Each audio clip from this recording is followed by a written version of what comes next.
Emma Martinez had always been the kind of girl who found magic in ordinary moments. At 17, she could turn a simple pencil sketch into something that made people stop and stare.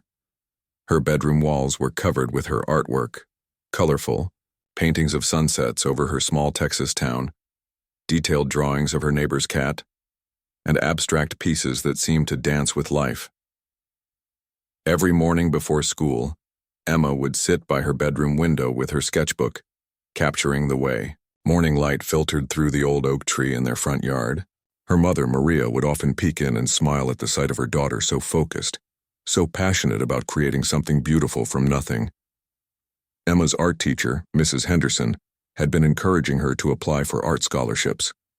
"You have real talent, Emma," she would say, examining Emma's latest piece. "This could be your ticket to a great future."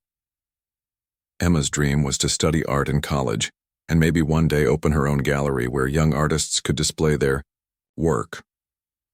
The Martinez family wasn't wealthy, but they were rich in love and support. Emma's father, Carlos, worked 2 jobs, one at a local auto repair shop during the day and another as a security guard at night. Maria cleaned offices in the early secreo, morning hours before coming home to take care of Emma and her younger brother Miguel. Despite their financial struggles, they always found ways to buy Emma art supplies, even if it meant eating beans and rice for dinner more often than they would have liked. Everything changed on a Tuesday in October. Emma had been feeling tired, for weeks more tired than usual. She blamed it on staying up late working on her art projects and the stress of senior year. But when she started having severe headaches and noticed strange bruises appearing on her arms and legs, Maria insisted on taking her to the doctor. Dr. Patricia Williams examined Emma carefully, asking questions that seemed unrelated to the symptoms. She ordered blood tests, and the family waited anxiously for 3 days.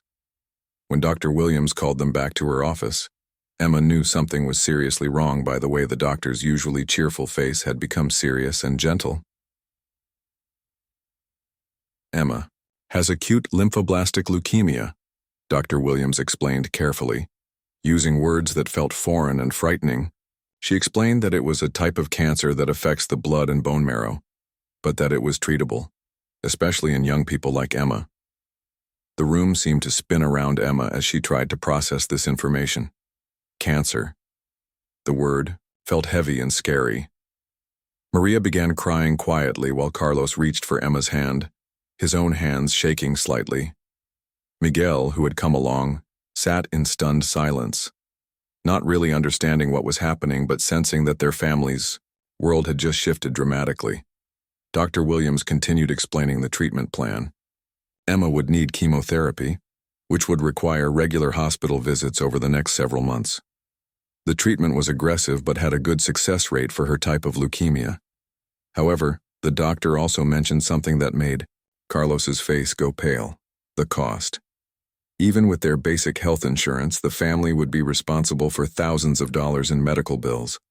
There would be co-payments for each treatment session, medications that weren't fully covered, travel expenses to the larger hospital in the city, and countless other costs that would add up quickly. That night, Emma couldn't sleep. She sat by her window, looking out at the oak tree, but for the first time in her life, she couldn't bring herself to draw. The future she had been planning, college, art school, her own gallery, suddenly seemed impossible and far away. Instead, she was facing months of treatment, feeling sick, and watching her parents worry about money they didn't have. Over the next few days, the Martinez family tried to figure out how they would manage the financial burden of Emma's treatment. Carlos looked into taking on a 3rd job, but there weren't enough hours in the day. Maria considered working more hours, but she would need to be available to take Emma to her treatments. Emma watched her parents have quiet, worried conversations in the kitchen after they thought she and Miguel were asleep. She could see the stress lines appearing on her mother's face and noticed how her father's shoulders seemed to carry an invisible weight. It was during one of these sleepless nights that Emma had an idea. She looked around her room at all the artwork she had created over the years. These pieces represented hundreds of hours of work, countless moments of joy and creativity, and perhaps most importantly, they represented something she could control, in a situation where she felt powerless. Emma had never thought about selling her art before. It had always been something she did for pure love and passion, never considering its monetary value. But as she looked at her paintings and drawings with new eyes, she began to see possibility where there had been only worry. The next morning, Emma approached her parents with her idea. "What if I sold some of my artwork?" she suggested tentatively. "Mrs. Henderson is always saying that local artists can make money at the weekend markets downtown." Maria and Carlos exchanged glances. They were proud of their daughter's talent, but they had never thought of her art as a source of income. Still, they could see the determination in Emma's eyes, and they realized that this was her way of trying to help, of taking some control over her situation. Mrs. Henderson was thrilled when Emma approached her with the idea. She had been encouraging students to participate in local art shows for years, and she immediately began helping Emma prepare a portfolio of her best work. Together, they selected pieces that would appeal to different types of buyers, some smaller, affordable pieces and some larger, more elaborate works. Emma spent the next week preparing for what would become the most important art show of her life, though she had no idea at the time just how far-reaching the impact of her decision would be. The downtown farmers market was busier than usual that Saturday morning. Emma arrived early with her parents, carrying a folding table, a small easel, and a carefully wrapped collection of her artwork. Her hands were shaking slightly, not from the cool October air, but from nervousness about displaying her personal creations for strangers to judge and hopefully purchase. Mrs. Henderson had helped Emma price her pieces reasonably. The smaller drawings were marked at $15 to $25, while her larger paintings ranged from $50 to $150. Emma had created small cards explaining that she was raising money for her cancer treatment, but she felt embarrassed about the personal nature of the information. "Are you sure people will want to buy my art?" Emma asked her mother, as they set up the display table between a vendor selling homemade honey and another offering fresh vegetables. Maria smiled and squeezed her daughter's shoulder. "Your art is beautiful, mija. It comes from your heart, and people can feel that." The first few hours were discouraging. Many people stopped to look at Emma's work, and several complimented her talent, but no one made a purchase. Emma watched, hopefully as a woman in a business suit examined one of her landscape paintings for several minutes, only to walk away without buying anything. A young couple spent time looking at her abstract pieces, discussing them quietly, but they too moved on to the next vendor. By noon, Emma was beginning to feel defeated. She had sold nothing and was starting to wonder if this had been a foolish idea. Carlos suggested they break for lunch, but Emma wanted to stay at the table in case a customer came by. That's when she noticed an elderly man with kind eyes approaching her booth.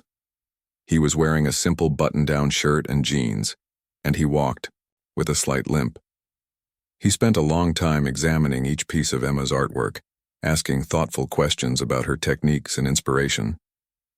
"This one reminds me of the sunrise I used to watch from my back porch when I was growing up in the countryside," he said, pointing to one of Emma's landscape paintings. "You've captured something special here, young lady." Emma explained her technique and shared the story of how she had painted that particular piece during a family camping trip the previous summer. The man listened intently, nodding and smiling at her enthusiasm. "I'd like to buy this one," he said, reaching for his wallet. "And I'd like to pay you more than the asking price. Your work deserves it." Emma was speechless when he handed her $150 for a painting she had priced at $75. He also took one of her cards and read about her cancer treatment. "You're a brave young woman," he said gently. "Keep creating art. The world needs more beauty in it, and you have a gift for bringing beauty into the world." After he left, Emma felt energized and hopeful. Her first sale had given her confidence, and soon other customers began stopping by. Word seemed to spread through the market about the talented young artist raising money for her medical treatment. A group of women from a local book club bought several of her smaller pieces to decorate their meeting room. A young father purchased a colorful abstract painting for his daughter's bedroom. A restaurant owner was interested in commissioning Emma to create artwork for his establishment. By the end of the day, Emma had sold nearly half of her displayed pieces, and earned over $400. More importantly, she had received orders for custom pieces and invitations to display her work at other local venues.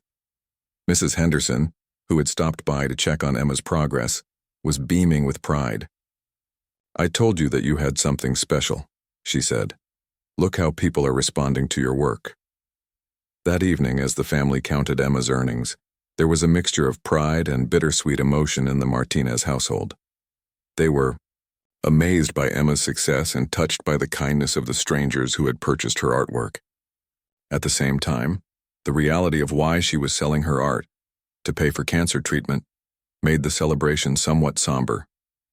Emma's first chemotherapy session was scheduled for the following week. Dr. Williams had explained that the treatment would likely make Emma feel very tired and possibly nauseous, and that her immune system would be weakened.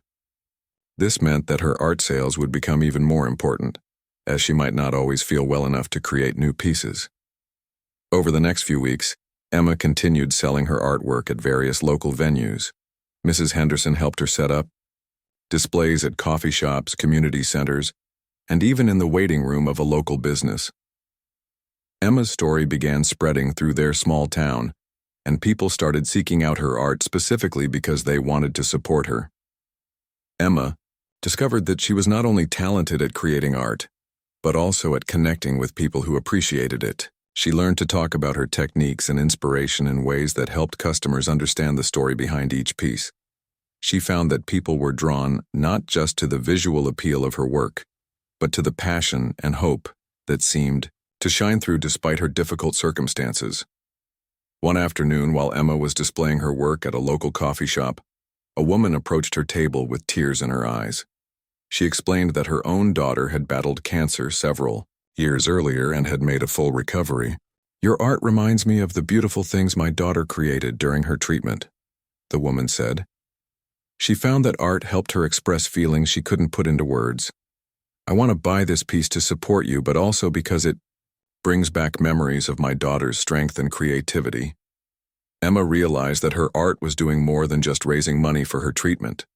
It was connecting her with people who had faced similar challenges, creating a community of support she hadn't expected to find. The money from her art sales was accumulating steadily, helping to cover co-payments and medications. But perhaps more importantly, the positive response to her work was giving Emma a sense of purpose and control during a time when her life felt chaotic and uncertain. However, Emma had no idea that her story was about to reach far beyond her small Texas town, or that her art would soon catch the attention of someone whose response would surprise everyone and change her life in ways she never could have imagined. 3 weeks after Emma's first art sale, something unexpected happened that would change everything. Sarah Chen, a freelance journalist who had been visiting family in Emma's small town, happened to stop by the coffee shop where Emma was displaying her latest pieces. Sarah was immediately drawn to the vibrant colors and emotional depth of Emma's artwork. When Sarah learned about Emma's story, a talented 17-year-old artist selling her work to fund her cancer treatment, she knew she had found something special. Sarah asked if she could write an article about Emma, and after some hesitation, Emma agreed. "I think people need to hear stories like yours," Sarah explained as she took notes and photographs. "Your courage and creativity in the face of such a challenge is truly inspiring." Sarah's article was published in a regional newspaper, but she also posted it on her blog and shared it on social media.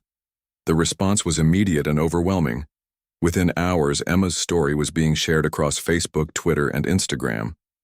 People from all over the country were reading about the teenage girl who was using her artistic talent to fight cancer. Emma's phone started ringing constantly.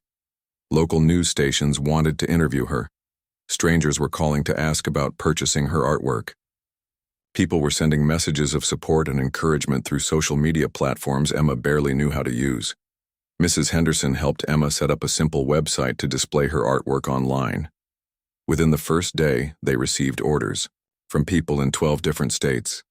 Emma was overwhelmed by the kindness of strangers who were willing to support her by purchasing her art. The story caught the attention of larger media outlets. A producer from a national morning television show called to ask if Emma would be willing to appear via video link to talk about her art and her cancer treatment. Emma was nervous about appearing on television, but her parents encouraged her to share her story with a wider audience. The television appearance went better than Emma had hoped. The hosts were kind and genuinely interested in her artwork.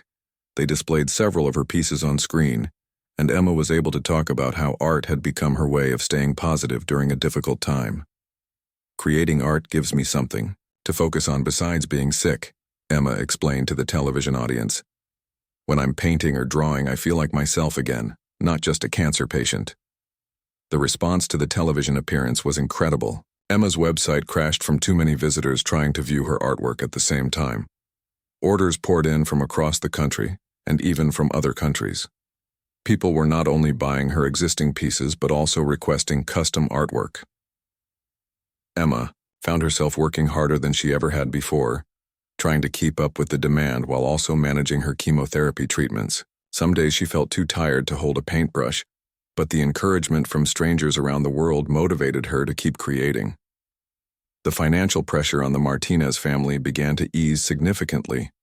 The money from Emma's art sales was not only covering her medical expenses, but also allowing her parents to work fewer hours so they could spend more time supporting Emma through her treatment. However, with the sudden fame came unexpected challenges. Emma began receiving hundreds of emails and messages every day. While most were supportive and encouraging, some people criticized her for exploiting her illness or questioned whether her art was really worth the prices people were paying. Emma tried not to let the negative comments affect her, but they hurt nonetheless. She had never asked for attention or pity. She had simply been trying to help her family pay for her medical treatment. The idea that some people thought she was being dishonest or manipulative made her question whether she should continue selling her art. It was during this difficult time that Emma received a message that would restore her faith in what she was doing. A woman named Jennifer wrote to tell Emma that her own teenage son had been inspired by Emma's story to pursue his interest in art therapy after his own cancer diagnosis. "Your courage has shown my son that cancer doesn't have to define who he is or limit what he can accomplish," Jennifer wrote. "He started creating art again for the first time since his diagnosis, and he says it's helping him feel stronger." Messages like Jennifer's reminded Emma that her story was about more than just raising money for medical bills. She was showing other young people facing health challenges that they could find ways to maintain their identity and pursue their passions even during the most difficult times. The media attention also brought Emma to the attention of several art galleries and museums. A gallery owner in Dallas contacted her about the possibility of a solo exhibition.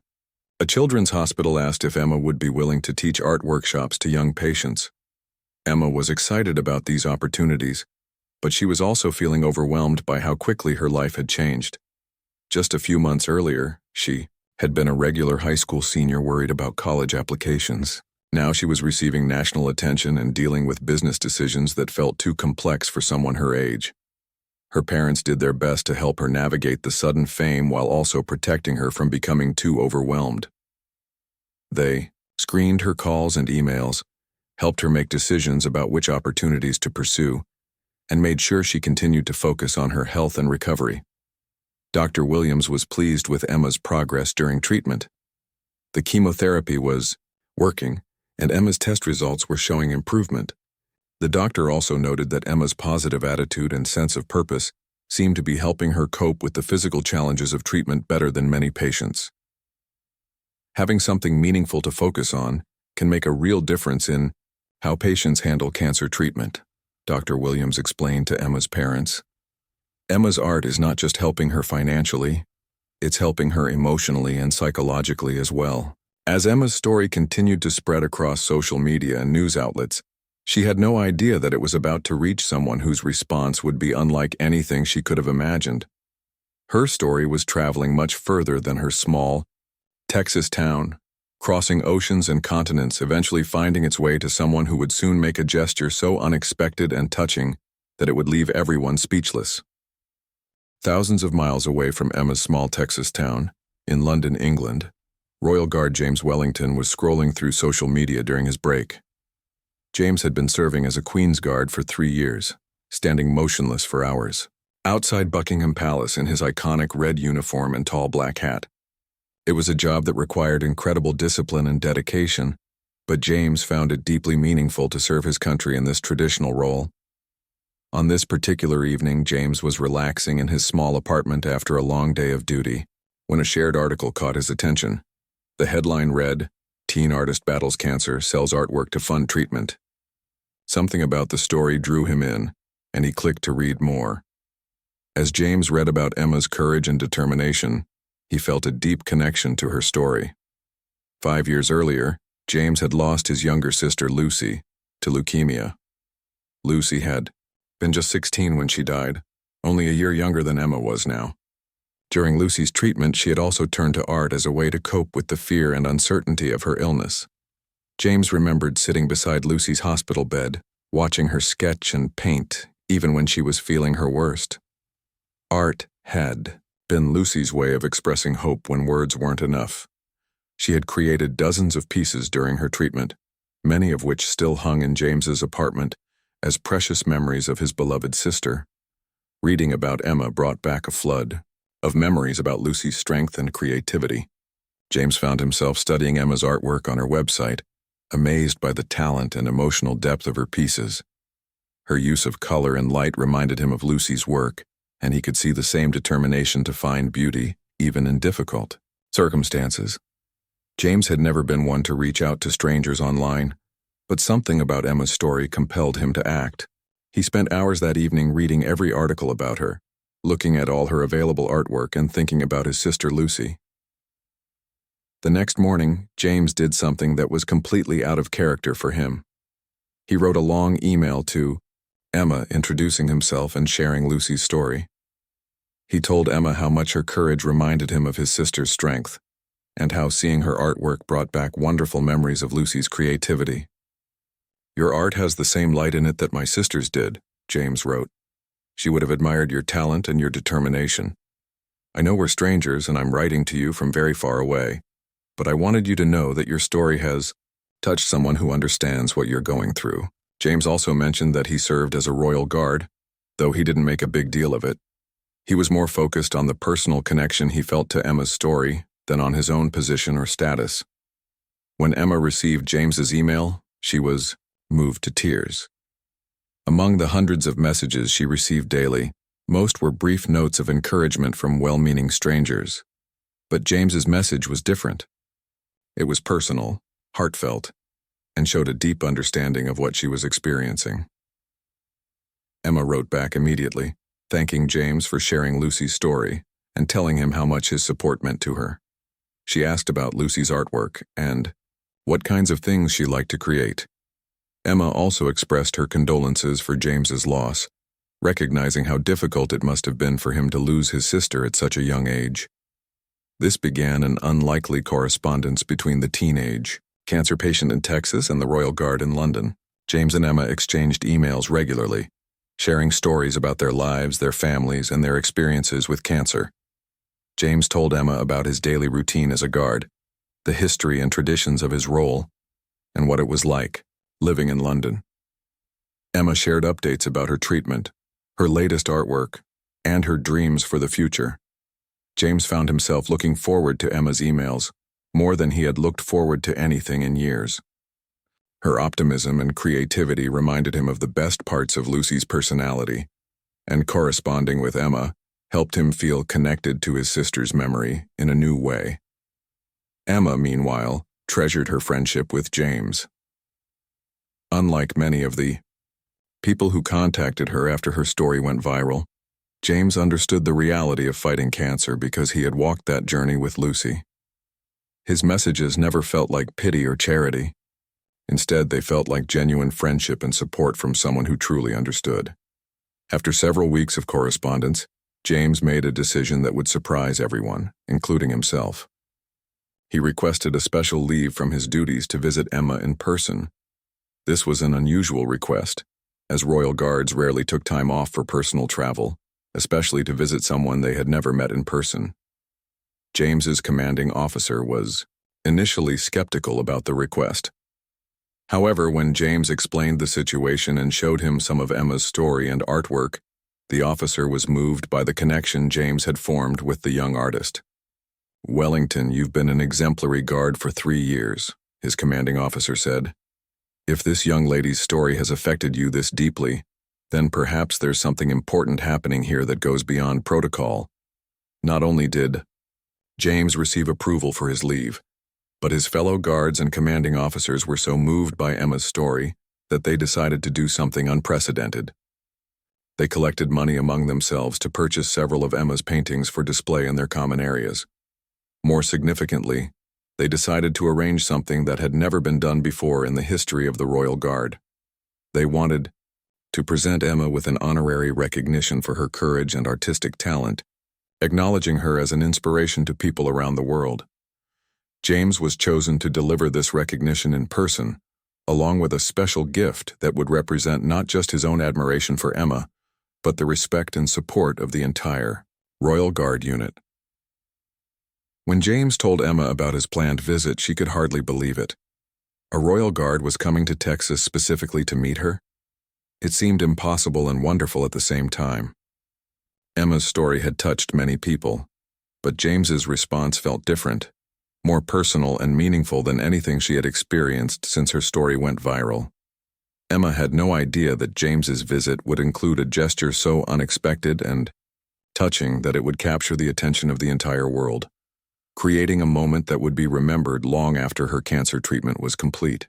The news that a British Royal Guard was traveling to Texas to visit Emma spread through their small town like wildfire. Mrs. Henderson had helped coordinate with local media, and soon news crews from Dallas and Houston were calling to ask about covering James's visit. Emma felt nervous about all the attention, but she was also incredibly excited to finally meet the person who had become such an important friend to her. James arrived on a Tuesday morning in December. Emma and her family met him at the small regional airport, where a crowd of curious townspeople and journalists had already gathered. Emma was surprised by how young James looked out of his formal guard uniform.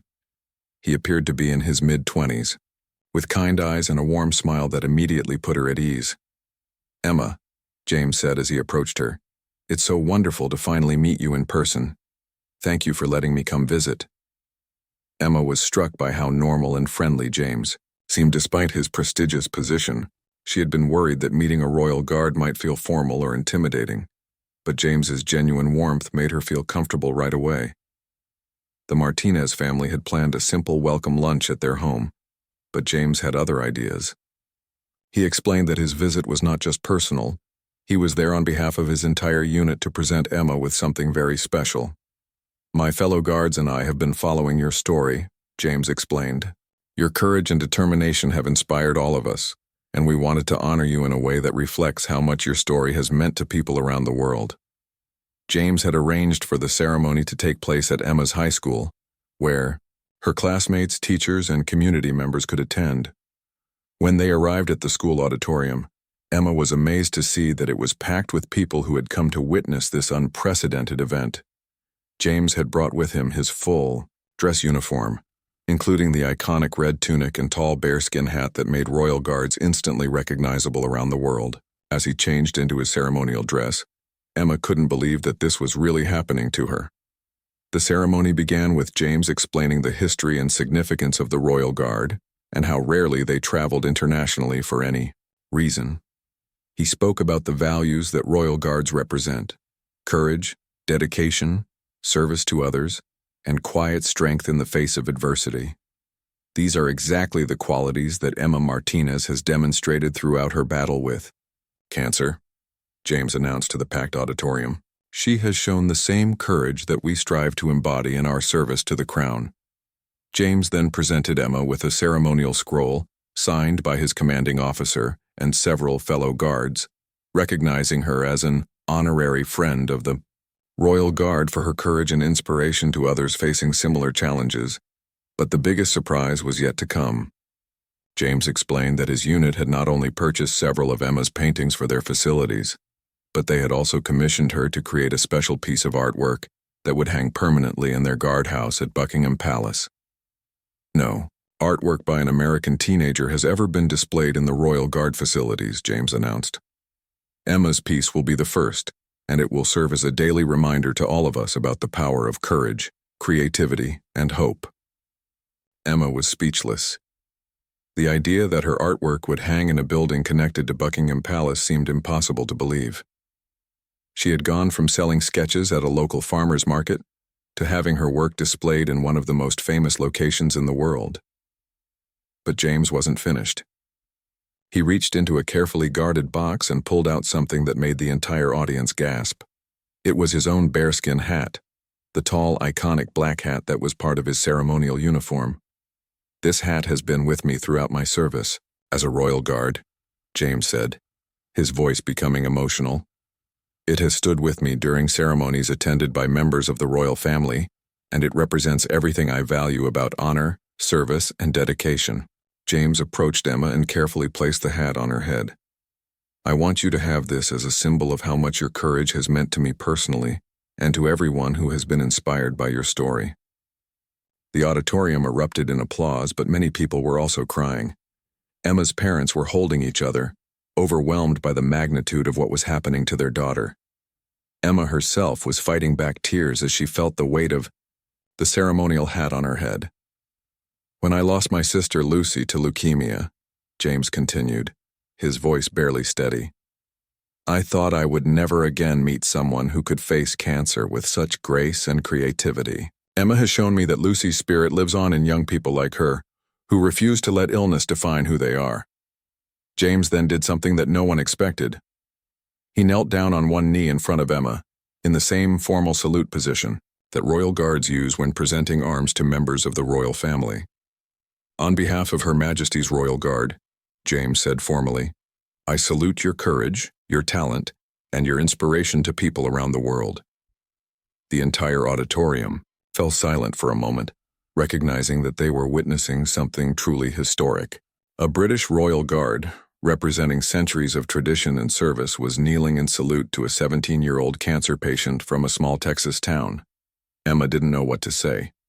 She looked out at the audience of her classmates, teachers, family members, and community leaders, all of whom were staring at her with expressions of pride and amazement. Mrs. Henderson was crying openly, and even some of the journalists covering the event seemed moved to tears. Finally, Emma found her voice. "Thank you," she said simply. "This is the most incredible thing that has ever happened to me. I never imagined that my art could mean this much to people, or that it could connect me with someone as special as James." She paused, looking down at James, who was still kneeling in salute. "I promise to keep fighting, to keep creating art, and to keep trying to inspire other people the way you and Lucy have inspired me." The ceremony concluded with James standing and embracing Emma, while the entire auditorium rose to their feet in sustained applause. Local news cameras captured every moment, and within hours videos of the event were being shared around the world. Emma had no idea that this moment would become one of the most viewed and shared videos of the year, touching millions of people and creating a lasting symbol of how art, courage, and human connection can transcend any boundary. The video of James kneeling in salute to Emma spread across social media faster than anyone could have anticipated. Within 24 hours, it had been viewed over 10 million times. News outlets from around the world picked up the story, and suddenly Emma's small Texas town was receiving calls from reporters in London, Sydney, Tokyo, and dozens of other cities. The image of the Royal Guard's bearskin hat sitting on Emma's head became an iconic photograph, appearing on the front pages of newspapers and magazines internationally. People were calling it the moment that restored faith in humanity and a perfect example of how kindness can cross any boundary.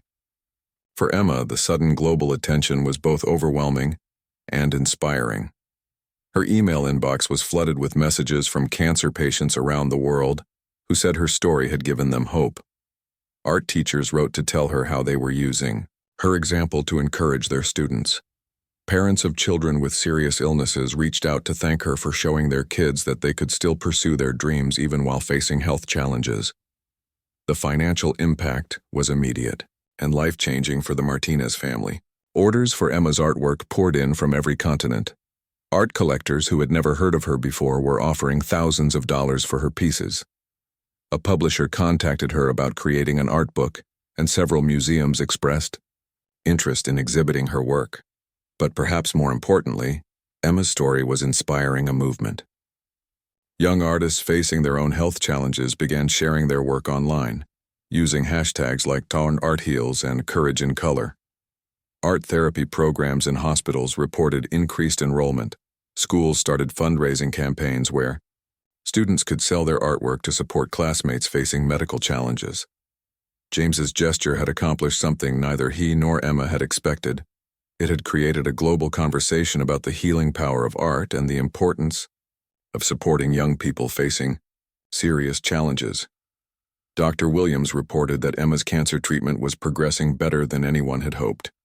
The chemotherapy had been successful, and Emma's test results showed that she was entering remission. The doctor noted that Emma's positive attitude and sense of purpose seemed to have contributed significantly to her recovery. Emma has shown remarkable resilience throughout her treatment. Dr. Williams explained to a medical journal that wanted to write about the psychological benefits of creative expression during cancer treatment. Having a meaningful project to focus on gave her strength that I believe enhanced her body's ability to respond to treatment. James extended his stay in Texas by several days, spending time getting to know Emma and her family better. He visited her at the hospital during one of her treatment sessions, bringing along photos and stories about Lucy that he had never shared with anyone before. "Lucy would have loved you," James told Emma as they looked through a photo album together. "She had the same way of finding light in dark places that you do. Your art reminds me of the best parts of her." Emma created a special painting for James to take back to London, a piece inspired by his stories about Lucy and dedicated to her memory. The painting depicted a sunrise over a field of wildflowers, with rays of light breaking through storm clouds. She titled it, "Lucy's Light." When James returned to London, he carried with him not just Emma's painting, but also a renewed sense of purpose in his role as a royal guard. His commanding officer noted that James seemed more confident and engaged than he had ever been, as if his trip to Texas had reminded him why service to others was so meaningful.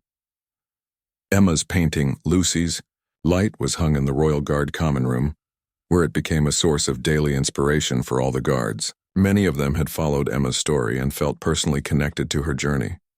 The painting served as a reminder that their ceremonial duties, while sometimes feeling routine, represented values of courage and dedication that could inspire people around the world. The Royal Guard unit decided to establish an annual award in Emma's name, recognizing young people who showed exceptional courage in the face of adversity. The Emma Martinez Courage Award would be presented each year to a teenager who demonstrated the same resilience and positive impact on others that Emma had shown. Back in Texas, Emma's life had changed dramatically, but she remained focused on the things that mattered most to her. She continued her chemotherapy treatments while also working on commissioned artwork and preparing for her upcoming gallery exhibition in Dallas. The exhibition, titled Healing Through Color, would feature not only Emma's work, but also pieces created by other young cancer patients who had been inspired by her story. Emma's high school decided to rename their art wing the Emma Martinez Creative Arts Center, recognizing how her story had brought international attention to their small town and inspired countless students to pursue their artistic dreams. Mrs. Henderson was promoted to head of the expanded arts department, which received significant funding from donors who had been moved by Emma's story. The Martinez family used some of the money from Emma's art sales to establish a scholarship fund for students who wanted to study art but couldn't afford the supplies or tuition. They called it the Art Heals Scholarship, and it would help dozens of young artists over the coming years. Emma's relationship with James continued through regular correspondence, and they began collaborating on a book project that would tell the story of their unlikely friendship. The book would include reproductions of Emma's artwork, photographs from James's visit, and essays about how art and human connection can provide hope during the most difficult times. 6 months after James's visit, Emma received the news she had been hoping for. She was officially in complete remission.